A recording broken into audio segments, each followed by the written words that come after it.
Bonjour, je suis Frédérique Léna, psychanalyste, sexothérapeute et thérapeute de couple.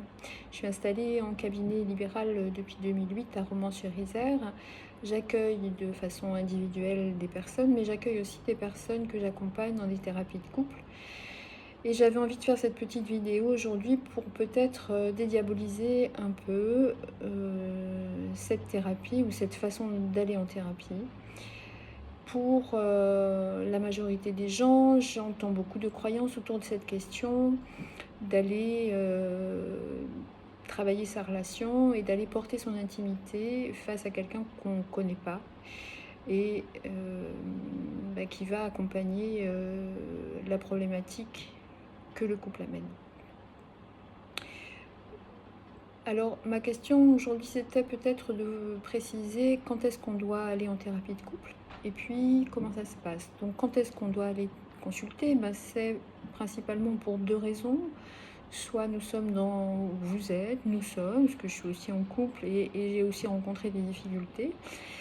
Dans une relation conflictuelle, une crise profonde de votre relation, de votre couple, avec une communication qui s'est perdue, avec une sexualité qui n'existe plus ou qui est très insatisfaisante, avec des chemins qui s'éloignent, avec peu de partage.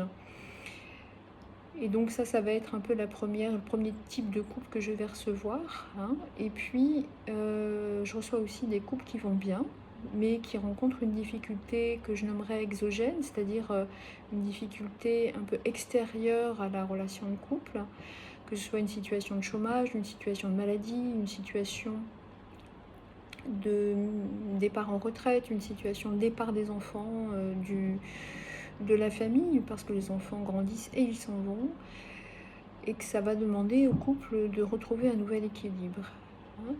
Donc c'est vraiment les deux cas de figure qui font que, oui, je peux envisager d'aller rencontrer un thérapeute, je peux envisager de m'engager dans une thérapie parce que je me sens en difficulté dans la relation que j'ai, hein, qu'elle soit ancienne ou plus récente.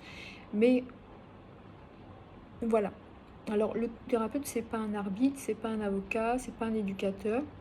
C'est pas quelqu'un qui va vous dire comment faire, c'est quelqu'un qui va accompagner le mouvement dans lequel vous vous trouvez et qui va essayer avec vous de définir quel est le problème de ce couple. Est-ce qu'on a envie de continuer à être ensemble? Est-ce qu'on a envie de s'engager encore ensemble? Et si oui, comment, hein? On sait que ce qui a été fait, ça a été fait.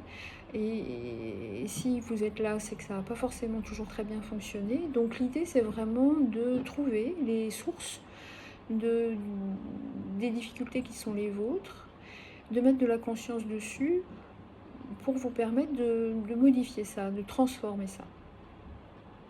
Alors comment ça se passe? On va aller explorer ensemble tous les champs qui concernent votre vie à deux. On va commencer par le début, c'est-à-dire le départ de votre relation, votre rencontre, comment ça s'est passé, pourquoi c'était elle, pourquoi c'était lui. Et qu'est-ce qui fait que, au fur et à mesure du temps, les choses se sont transformées. Alors le couple, c'est un être vivant, hein, donc forcément, ça se transforme, ça se modifie. Mais néanmoins, on peut quand même essayer de le transformer de façon positive. Donc l'enjeu de la thérapie, ça va être vraiment celui-ci, de redonner la fluidité à la relation, de permettre de s'entendre, de s'écouter dans un lieu qui soit un lieu tiers, avec un tiers, et ce qui va permettre aussi d'apporter beaucoup de sécurité à ce travail. Et de la sécurité aussi pour les partenaires. Voilà ce que j'aurais envie de vous dire. Donc l'accompagnement, il se fait en général sur entre minimum 5 séances et maximum, allez, 20-25, ce qui est quand même déjà beaucoup. Et dans ma façon de travailler, j'accompagne toujours les couples ensemble, hein, c'est-à-dire que c'est pas une thérapie individuelle qu'on va faire en présence de son partenaire ou en l'absence de son partenaire, c'est vraiment une thérapie de la relation de couple, hein. C'est ce que j'ai nommé une thérapie systémique. Donc si vous avez envie de vous laisser la chance de faire grandir votre relation, eh bien je vous accueille avec plaisir. Si vous vous êtes senti interpellé par ce que je vous ai dit, si vous êtes senti dans ces questions-là, eh bien, je vous invite à me contacter et je vous dis à bientôt.